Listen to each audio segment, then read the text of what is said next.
no parece que hoy en día la gente necesitará la iglesia.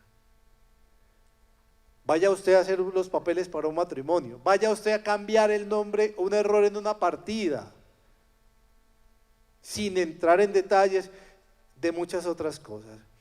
Y ojo a esto porque me parece importante que ustedes escuchen algunos pequeños datos estadísticos para que entiendan de qué les estoy hablando. En el año 2000, solo 16 de cada 100 jóvenes consideraban que la iglesia hacía cosas importantes para sus vidas. Este porcentaje descendió 5 años después y hasta quedarse en un insignificante 4%. Uno puede ir a una universidad pública, por ejemplo, y preguntemos. Ojo a esto. Luego, cuando nosotros miramos con respecto a la Eucaristía, vemos cómo hoy están las cosas. En el año 2000, el 21% de los jóvenes decían ir a misa los domingos. En el año 2010 lo hace el 12%. Y eso que muchos obligados. Hermanos, y eso lo ve uno. Ustedes que están allá sentados y miran a su alrededor se van a dar cuenta. ¿Por qué? Me da culpa. Porque nosotros, los curas, ya no decimos cosas importantes para sus vidas. Nosotros ya no estamos diciendo cosas interesantes para sus vidas. En el año 2000 el 71% de los jóvenes decían creer en Dios. En el año 2010 solo el 56%, de los cuales la mitad se definen como creyentes no practicantes. En Colombia, hoy a la cola de esta práctica religiosa, el 49% de los adultos dice no comulgar con ninguna confesión religiosa. Creen en Dios. De pronto sus hijos, sus vecinos, sus amigos, creen en Dios, pero no tienen una experiencia religiosa. ¿Eso qué quiere decir eso? Que cada 10 años disminuye estos elementos fundamentales. Y eso se nota. Y qué pena tener que dar datos, a ver, pero hermanos, es necesario. Porque no solamente es hablar teóricamente, sino desde la realidad. Y la pregunta es, ¿qué está pasando? Muchos hoy cambiaron de religión. Muchos se fueron, ¿por qué? Porque no encontraron en los curas ni en la Iglesia Católica una experiencia de amor, sino de desprecio. Muchos no encontraron en la Iglesia Católica una razón para dejar de vivir en unión libre y casémonos. Muchas personas pasan años sin confesarse, pero muchos años sin confesarse. Entonces, hoy como iglesia tenemos un problema grande. Y hoy, ¿y por qué hablaba más de los jóvenes que de los adultos? Porque es que nosotros somos los que les damos testimonio a ellos. Y es a nosotros los que, a ustedes, empezando por mí, a quien yo hoy les debo también hablar. Aquí hay algunos jóvenes, pero en realidad de pronto hay muchos que hoy están viendo la final de la Champions, y es válido, es válido. Yo no voy a decir que, porque seguramente muchos no vinieron, seguro compraron la boleta, pero prefirieron el partido de fútbol, es válido. Pero eso mismo, cuando está enfermo, cuando está en crisis, cuando hay una enfermedad terminal, cuando hay una situación dura, ¿Cuál es la prelación? Ahí sí corremos a buscar a Dios. Ojo, no estoy juzgando el partido, no, no, no. La culpa no es de ellos que estén viendo el partido. Es que nosotros no encontraron un atractivo que sea capaz de competirle a un partido de fútbol. No encontraron en Dios un atractivo, un sabor que hiciera que hoy muchos pudieran estar aquí, como otros seguramente están de paseo. Hermanos, no estoy diciendo que eso sea malo, no. Es que nosotros tenemos que volver a generar atracción por el Evangelio. Que el Evangelio sepa sabroso. Que el Evangelio nos enamore de Jesús. Por eso estamos viviendo otra realidad, hermanos. Y nos demos cuenta, y es que en la iglesia pareciera que tuviéramos como un rechazo a lo nuevo. Hoy en la iglesia hay otro problema, y es el síndrome telefónico. Eso es otra situación.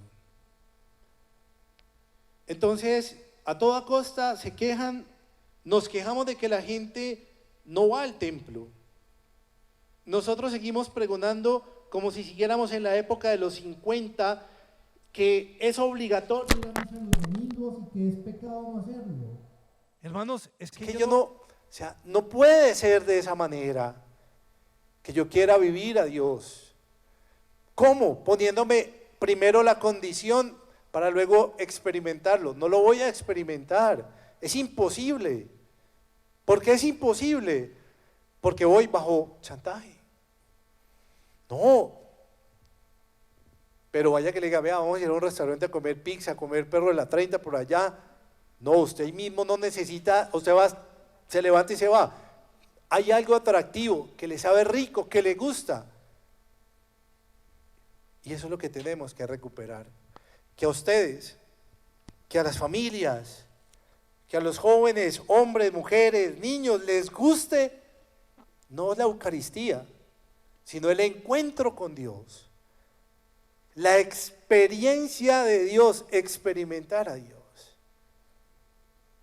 Y en Colombia y en América Latina, todavía, gracias a Dios, todavía hay gente que cree.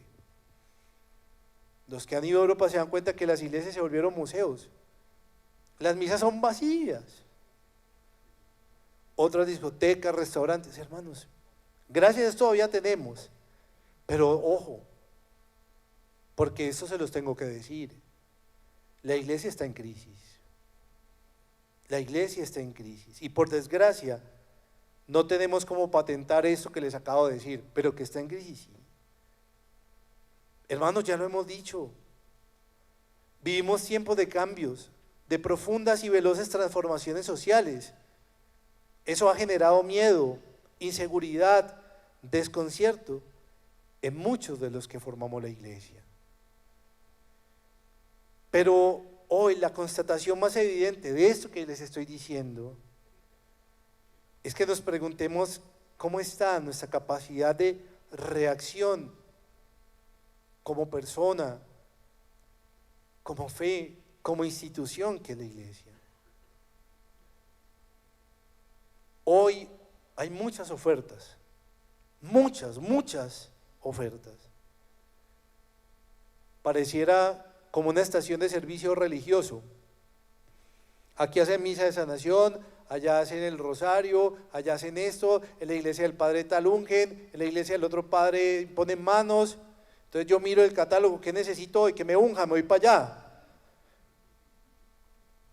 No, es que Dios es el mismo y no hay que irlo a buscar a diferentes lugares.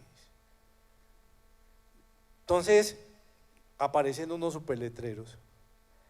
Misa de sanación. Y todo el mundo, ¡ay! Van a hacer misa de sanación. Entonces, todos para la misa de sanación. Que porque se desmayó el uno, que porque el otro babió, que porque... Que es que el Padre tiene un poder y él lo toca a uno. Y no estoy dudando de los carismas, no.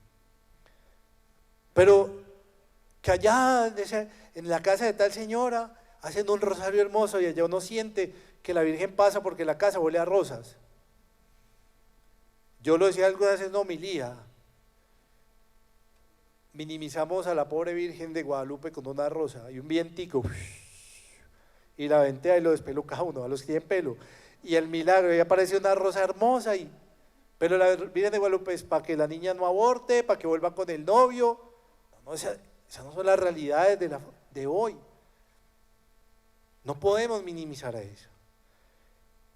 Pero hermanos, de verdad, buscamos la iglesia como un supermercado de sacramentos. Ay, padre, rebájeme ahí esa, padre, perdóneme esta. Es decir, donde buscamos donde sea más barato el curso, buscamos donde la iglesia sea más bonita pero cobre menos, no se trata de eso.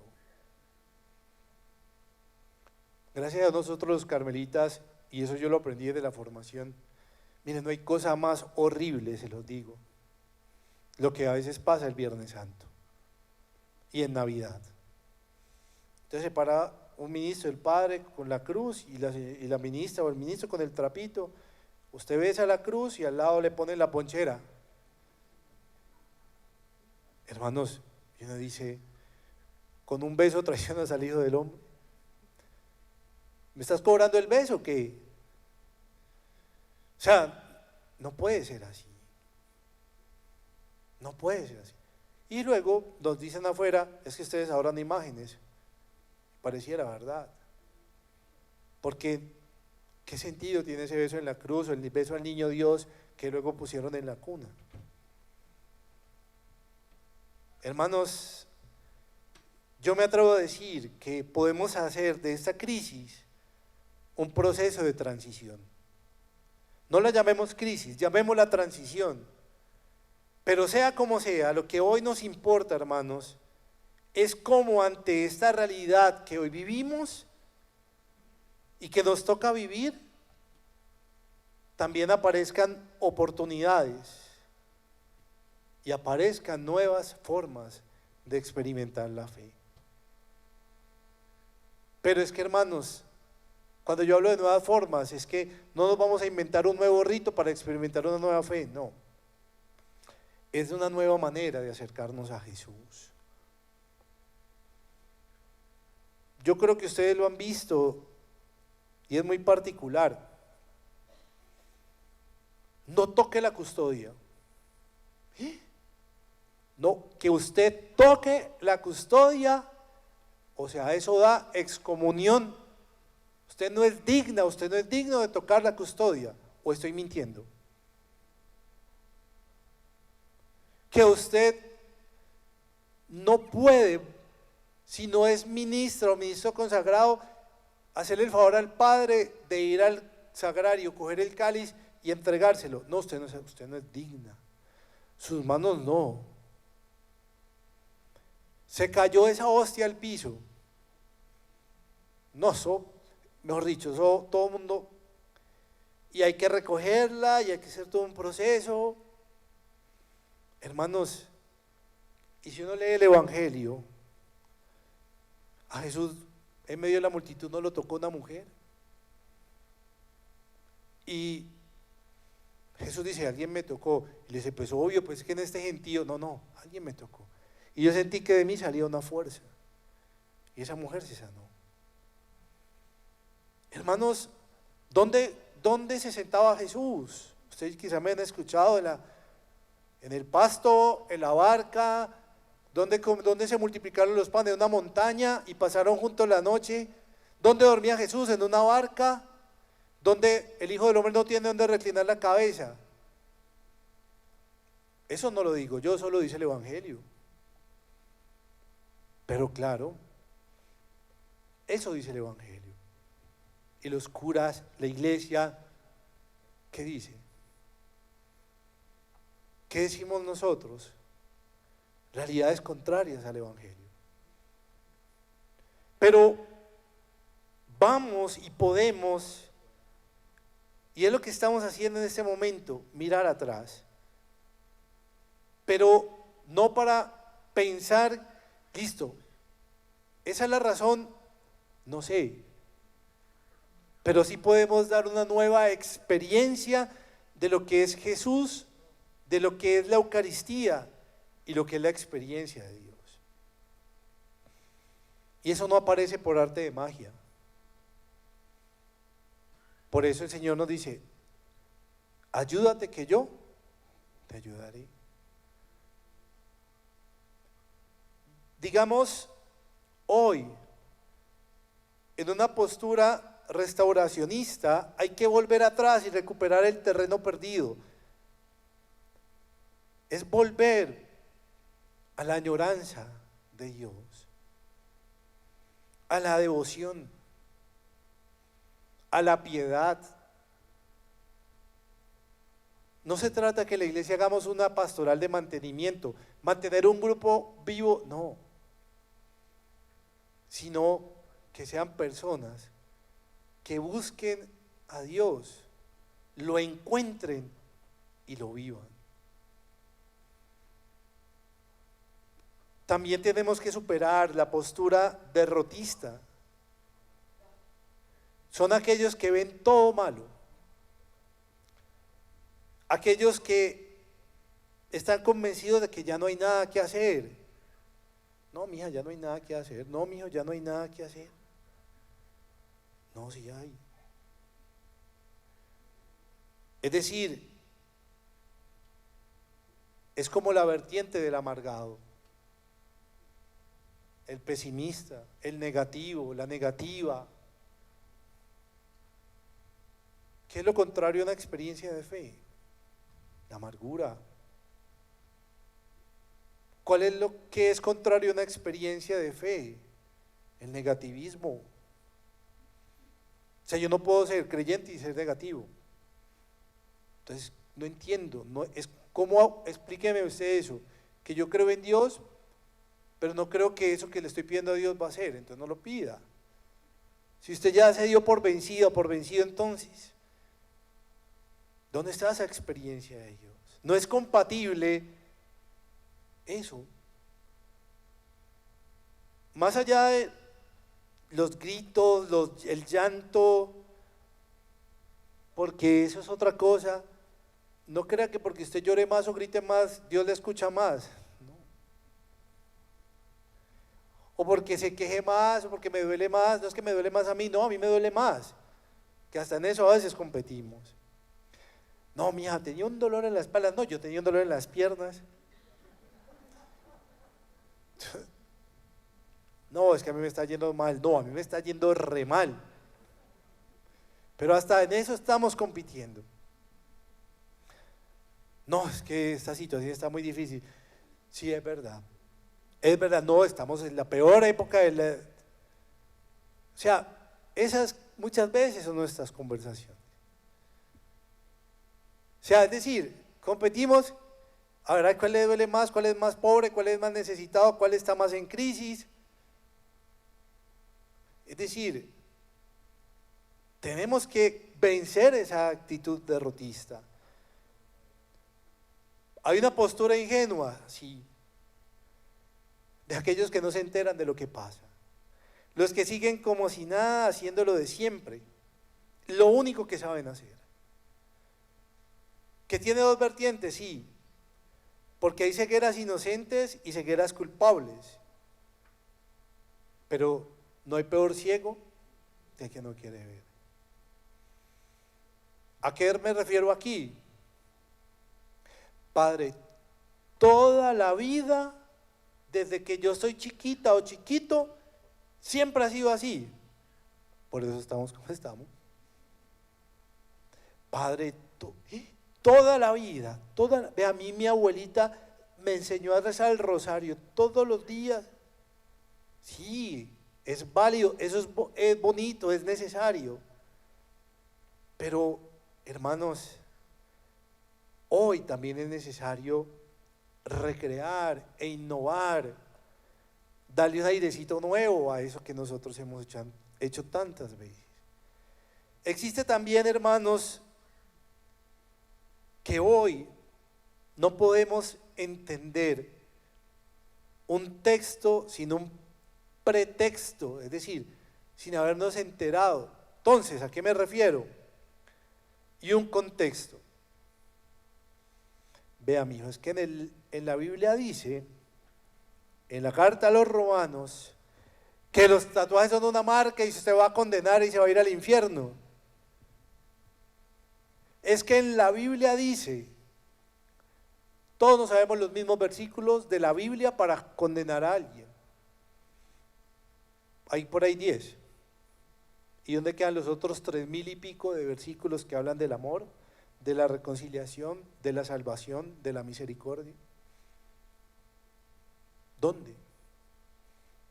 No, 10 versículos no son ni siquiera el 0.000% de toda la historia de salvación que hay en la Biblia. Y por eso dicen que hay gente que habla con la Biblia debajo del brazo. A mí, ¿de qué me sirve que usted se sepa todos los versículos si usted no vive una vida eucarística? Entonces no se trata, hermanos, de eso. Hermanos, no podemos hablar de una realidad si no la conocemos. Miren, esto aplica en la Eucaristía, no podemos hablar de ella sin tener en cuenta qué es, cuál es la realidad social. ¿Y por qué social? Porque si yo estoy enfermo, mi esposa sufre, mi esposo sufre, mis hijos sufren, mis padres sufren, mis amigos sufren, la sociedad en la que yo estoy sufre. ¿La Eucaristía es un acontecimiento social? Sí. Es un momento social, sí. Por eso, hermanos, hoy quiero en este momento, a través de esta reflexión, que nos pongamos del lado de los que somos capaces de mirar y dialogar desde la realidad. Que seamos nosotros, estamos aquí, quienes están siguiendo esta transmisión, de aquellos que no tenemos miedo a estos cambios, que no tenemos miedo a que nos cuestionen esto que yo les estoy cuestionando, y que no tengo problema porque igual no estoy diciendo nada que no esté en el Evangelio, pero para que nos demos cuenta, hermanos, en realidad que en nosotros estamos dispuestos a vivir esa fidelidad a Dios con una creatividad, con audacia, para conocer de una manera nueva, para conocer de una manera especial la Eucaristía como una expresión de la vida de la iglesia. Porque el día que se acabe la Eucaristía, apague y vámonos. Gracias a Dios, eso no va a pasar. Hermanos, hoy la Eucaristía tiene que ser expresión de una nueva experiencia de iglesia. Ser capaces de superar una larga lista de excesos, de malas interpretaciones, de malos comentarios frente a la Eucaristía. Sin este paso se supone que no hay conciencia. Tenemos que saber la responsabilidad de vivir una vida eucarística. Ojo, tenemos que estar atentos y creer de verdad que aquello que habitualmente vivimos y celebramos, normal, natural, no sufra tanto deformación y se convierta en una experiencia de encuentro. Entonces, nosotros, hermanos, a través de estas experiencias sacramentales que hemos hecho, alejar. ¿Por qué? Porque nos quedamos en la formación antigua. Entonces, a nosotros decía el otro día, es que los carmelitas absuelven a la gente que viene de unión libre. Falso. Es que los carmelitas atienden a los homosexuales. Es verdadero. Es que no es un hijo de Dios, no es una hija de Dios. Entonces, miramos allá, pero pregunto, con todo el respeto y con todo el amor, ¿quién va y dice al obispo que el padre Carlos León tiene una hermosa pastoral con los sordos? ¿Quién va y le dice al obispo que las 7 palabras de la iglesia Nuestra Señora del Carmen, iglesia San José, uno de ellos predicó tengo sed y tocó el corazón? ¿Quién va y dice a los grandes jerarcas de la iglesia que la parroquia tal recogen 100 mercados cada mes y se lo dan a 100 familias? Esa es la Eucaristía. Nos fijamos en el error, pero no vemos la virtud. Eso que haces para dar 100 mercados, una pastoral para los sordos, una pastoral para los homosexuales, una pastoral de pareja que vive en unión libre, hermanos, es oportunidad de abrir y hacer una iglesia nueva, donde el amor sea el centro de la vida cristiana. ¿Y por qué hay discusiones en la familia?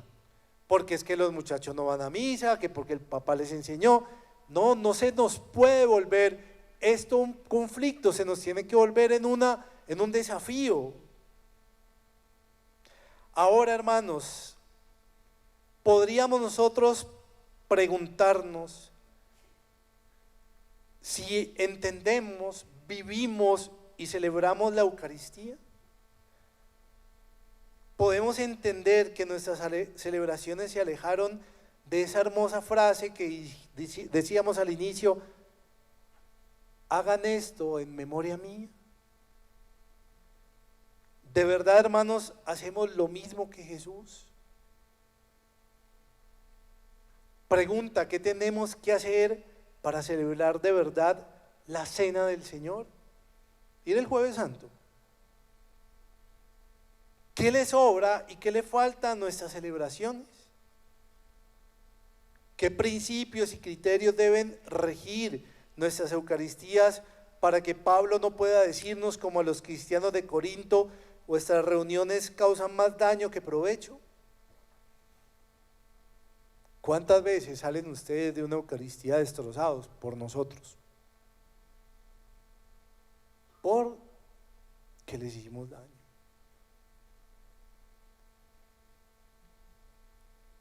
Pero todo este mea culpa, porque en realidad esa primera parte es mirar esa realidad.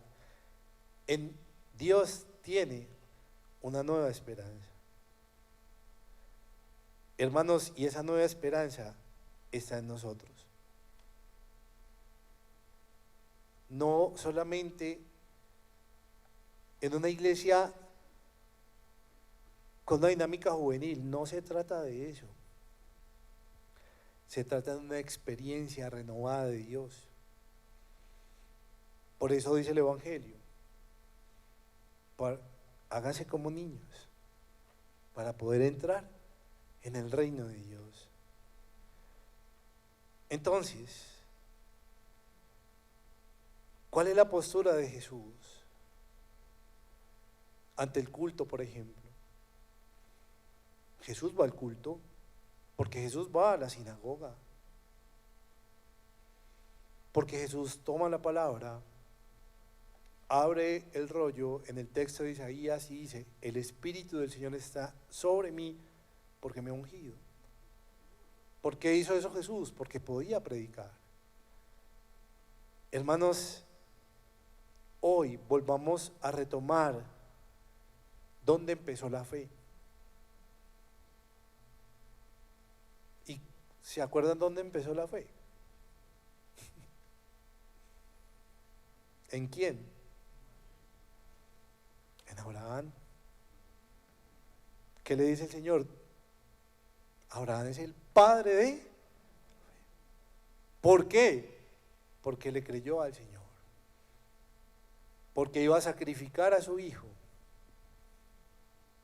Porque estaba convencido que Dios le estaba mandando a sacrificar a su hijo, con el dolor más grande. Y Dios le dijo, hey, detente un momento, no. Por eso hay que ir al Antiguo Testamento, volver a recordar el culto del pueblo de Israel, recordar la infidelidad de un pueblo, recordar la debilidad de una experiencia humana. Pero allí donde Dios vio pecado, infidelidad, errores, ¿qué hizo? Les dio una tierra nueva. Les regaló una tierra nueva, la tierra prometida. Y yo seré su Dios y ustedes serán mi pueblo. No los acabó, no los destruyó, les dio nueva vida. Por eso, hermanos, vamos en Jesús a pensar. Cuando Jesús mira la línea del pensamiento, Jesús no es ajeno a los profetas. Recordemos cuando le dice Jesús, ¿quién dice la gente que soy yo?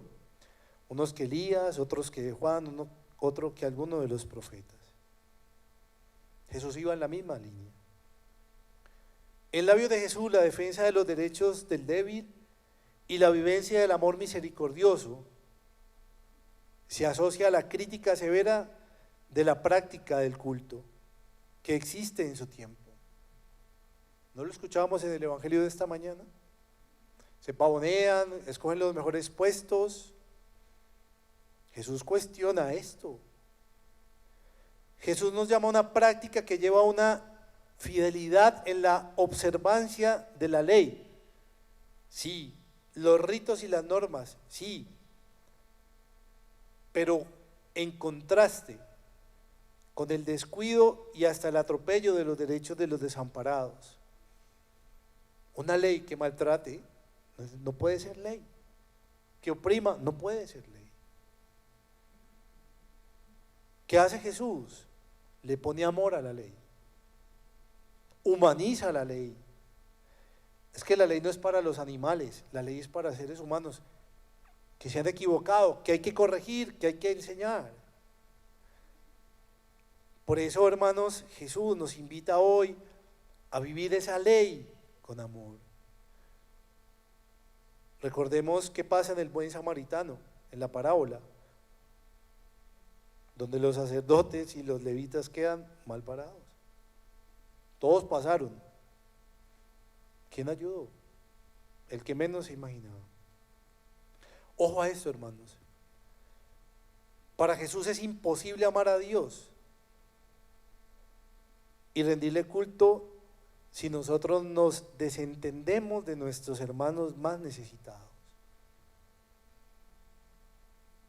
Cuando hemos roto las relaciones que nos unen a los demás. Jesús adopta una actitud celosa, crítica, hermanos, donde nos recuerda esas tres cosas que para ellos los judíos eran sagradas. El espacio sagrado, es decir, el templo, el sábado y todo lo que tenía que ver con las personas sagradas, es decir, los sacerdotes. ¿Y Jesús qué hace? Les manifiesta constantemente que eso no es lo sagrado, no es el templo. Hermanos, no es el sábado, no es el sacerdote del tiempo, no. Es usted. Somos nosotros sagrados. Somos nosotros. A mí es el que me duele, a mí es el que me lastima, a mí cuando me excluyen, cuando me maltratan, a mí que soy imagen y semejanza de Dios. Entonces, se cayó la hostia, cuidado, se cayó la señora, todo el mundo se ríe. No, si yo toco, es que no, yo no puedo tocar ese cáliz. Pero ¿qué nos recuerda el cáliz? La sangre. El que fue golpeado, maltratado, herido, lastimado. Hermanos, pensamos que esas estructuras, ¿a qué nos llevan? A decir, no toque a Jesús. Y Jesús necesitado de que lo toquen. Que toquemos la orla de su manto. Que le besemos los pies y se los unjamos como María. ¿Cómo si no puedo tocar la hostia como? Entonces no toque al otro, porque es que esa custodia es de oro, plata, aluminio, hierro, metal, lo que sea. Eso no siente. Eso no siente. Pero tenemos que tocar el dolor del otro, la herida del otro, el abrazo al otro, el beso al otro, recuperar el contacto del otro. Ya la gente no abraza. Ya si uno le dice al amigo, hey, te amo, son gays. O son lesbianas. No, qué pena que mis amigos que yo le digo a mi papá, papi, te amo. No, ¿cómo así? Entonces Jesús nos está diciendo, eso no es lo sagrado. Hermanos, para Jesús el culto a Dios y todo aquello que debe ser considerado sagrado no está limitado a un lugar, a un tiempo o a una persona determinada, sino, ojo, al conjunto de la vida, a la práctica del amor a Dios y al otro. ¿Cuál es el mandamiento nuevo? Ámense los unos a los otros como yo los he amado. No hay amor más grande que aquel que da la vida por sus amigos. Llega un terremoto y se nos cae San José, Dios no lo quiera. Ay, se dañó la iglesia. Ay, no, y el sagrario. No, pero no dicen al padre Enrique no le cayó una piedra encima, ¿cierto? Los padres están bien, los empleados están bien. Alguien, no, eso no, hermanos, ojo a eso. Ojo a eso. Entonces, ¿qué nos está diciendo Jesús? Hermanos, que lo sagrado no está limitado, se lo repito, a un lugar, a un tiempo, a una persona determinada, sino a la práctica del amor a Dios y al hermano. Por eso, hermanos, Mateo pone 2 veces en boca de Jesús una afirmación anticultural del tiempo. Misericordia quiero y no sacrificios. Por favor, hermanos, no podemos seguir sacrificando nuestras familias. Seamos misericordiosos. No podemos seguir sacrificando ante una realidad como la de hoy, con una diversidad sexual. No podemos seguir sacrificando seres humanos, maltratándolos cuando necesitamos es evangelizarlos. ¿Cuál es tu acto de misericordia? Hermanos, tenemos aquí una comunidad desconocida para muchos, para nosotros. Y a mí me impactó una vez cuando Cato me decía, es que ellos no están enfermos. Es verdad, ellos no son enfermos. Hermanos, ojo. Entonces, la iglesia de los primeros siglos estaba claro que era la comunidad cristiana donde todos, sin excepción, tenían todo en común. Partían el pan, se sentaban juntos, iban a orar. Es decir, hermanos, recordemos eso. En la iglesia de los primeros siglos estaba claro que en la comunidad cristiana todos eran iguales en dignidad y que las diferencias existían y eran a través de los carismas, de los ministerios, es decir, los servicios que cumplían. En esos siglos no existía el binomio clerical,